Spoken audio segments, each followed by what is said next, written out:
What's your name and your current address? Okay. My name is Reese Mathieu, and my current address is 11730 Spriggs Way, Houston, Texas 77024. Phone number 713-467-3841. Okay, we'll just wait just a second.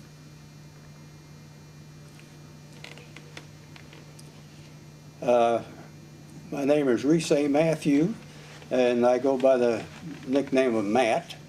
My hometown, when I went into the service, was Verdon, South Dakota, and that was in 1940. My age at induction was 18. And I received my training in several places, but being that we're meeting in Rapid City right now, my first station was at the Rapid City Army Air Base. And then from then on, we went to Santa Ana and Ellington Field, Harlingen, Hondo, Westover Field, and then OTU at Chatham Field, Georgia. And from Chatham Field, Georgia, I had a kind of an unpleasant experience because we broke up our crew that I trained with. So I was a new navigator on this crew and I'm sure they felt a little uneasy with having a new navigator that they hadn't trained with. But anyway, we took the train up to Mitchell Field, New York, and we picked up a new airplane there. From there, we flew down to West Palm Beach, and then from then we went on our trip down to Brazil for our crossing over to Dakar. And the name of that crew? And the name of the crew was Progar, P-R-O-G-A-R, Walter Progar. And my duration in Italy, let me see, we arrived over there the end of May. I was assigned to the 718th, and I flew my first mission in June the 6th, 1944, which is a date to remember. And also another date to remember is September the 8th, 1944, when I finished my missions. And I was I ended up first lieutenant, and I was a navigator. And we flew 50 missions, all right. Now, as far as the story, I don't really have any big things, but I'd say we had some low times and some high times. Probably my lowest time was when we lost our nose gunner over Budapest. And being a navigator, we were up there, right? He was a nose gunner, and so I pulled him out of the turret and tried to give him some first aid, but he had a very bad head wound, and you know, as an amateur, you don't know really what to do. But anyway, I stayed with him, and after we got back towards the coast, we dropped out of formation and went into Foggia, where the best hospital was. What was his name? His name was Frank Warsor, W-A-R-S-O-R. And of course, we got him out of the airplane there, but we stayed around at the hospital, but he passed away maybe an hour later or something like that, and we returned to base. But the unusual thing about that, we didn't know where he got hit or how he got hit. So our crew, when they went into this airplane the next day or so, and they kept looking, and they finally found a hole right in the top of the turret where the base of an 88 shell came down and hit him and tore up his flak helmet, and of course him too. And that was the whole. Then the other really low point was my tent mate, who we shared our nightstand made out of cartridge boxes, but he was killed which may be in the crash of the bucket of bolts, which probably several remember that. And kind of, I guess the bad part of it, he didn't really have to go on that mission. But everybody, you know, we were going to go to southern France, and everybody wanted to get on that mission. But on that was the low point. One of the high points, I thought, was the funny points, was on that trip. It wasn't funny, but that night after the bucket of bolts crashed, after we turned around and went down, took off the other direction, everywhere you looked out there in that wing, we saw planes burning.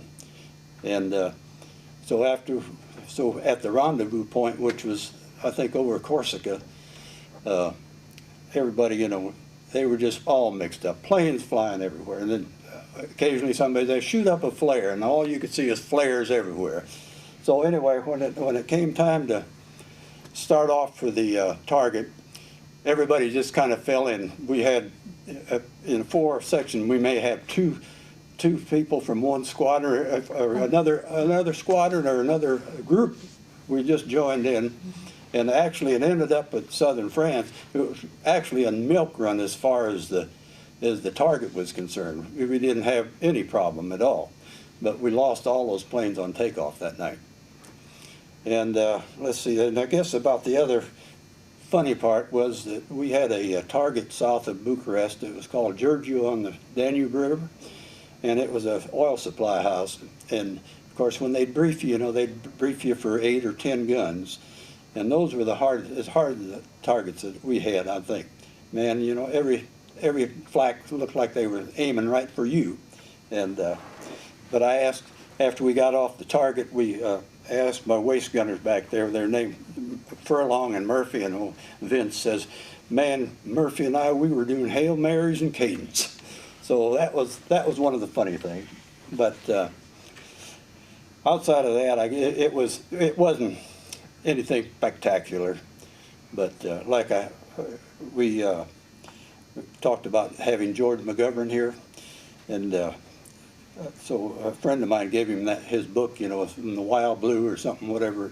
I said, I didn't realize how damn dangerous it was over there till I read his book. So anyway, that's about the end, and we came, after we finished the mission, we went down to Naples to a redeployment depot and waited for a ship back to Newport News, Virginia. As an airman with 50 missions, and your position was a navigator, Right. could you explain a little bit of your responsibilities of how you actually, what your job title was about? Well, of course, as far as my personal life, and most of them, each squadron had a lead navigator. And really, it was his main responsibility to get to the target and all this part. Now, like when we had to turn back early, which happened a few times, and like that, then it was our responsibility to get us back to the base. And you asked about the position up there. It's on the newer planes. It was pretty easy to get up to the nose. They had kind of a little catwalk that you could go up on, but the early planes you had to crawl in over the nose wheel to get up there, and it wasn't easy. And as Louis, our crew, we didn't lose, but our bombardier got sick and left. So after that, we didn't get another bombardier. So I dropped, or you might say I didn't. I hit the switch to drop the bombs. I just looked out the front, and when the lead ship dropped, we dropped, and I pushed the button and watched those little lights go off and on down to the end. And when they were all off, you hit the salvo button, and that's it. And close up the bomb bay doors. Get out of there. When you're talking about your position on the plane in regards to the physical position, what type of space are you talking about? You're underneath the pilot and the co-pilot. Right. In other words, you might say your work area for your maps and stuff was really your back faced the front of the nose, and you could look right. You really looked right at the feet of the pilot and co-pilot. They were right there at that same level as your work table. Their feet, their controls and stuff. With your training on the Norton site, how did that come about? Well, of course, as a navigator, see, we were earlier. We didn't get any bombardier training on the early ones. Now, we did go through gunnery school, which I think we were one of the first classes to go through gunnery school, and I was very thankful that I had that experience, because one time we had a replacement nose gunner after we lost ours, and he got up there. He didn't even know how to check fire the guns, so he didn't fly with us anymore. Is there any kind of training in your navigation training you still can use today? Has it changed dramatically?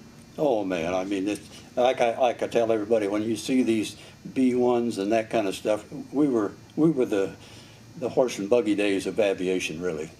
I mean, and we did have radio navigation, but that was pretty old in this day and time, that's for sure. And you talked about your charts. What kind of charts did you have? Well, we just maps. I mean, we had maps and our E6B, a little E6B slide kind of. That was you'd call our computer, but it was pretty old. I mean, of course, celestial navigation, we didn't use any of that in combat, or at least I don't think they did. But like I say, the lead navigators, they were getting into the radar. The initial part of the radar, which they used to call Mickey ships, you know. Okay. And,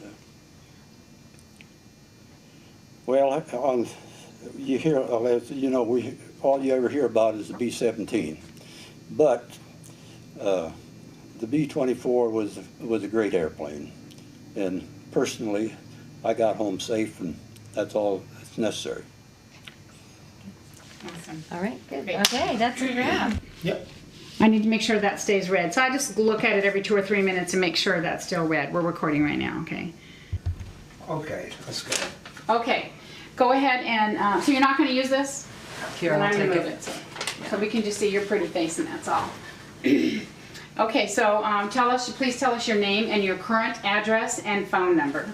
My name is Henry Flesh. My current address is 12,600 Marion Lane West, Minnetonka, Minnesota. Okay, and your phone number? My phone number is 952-540-6227.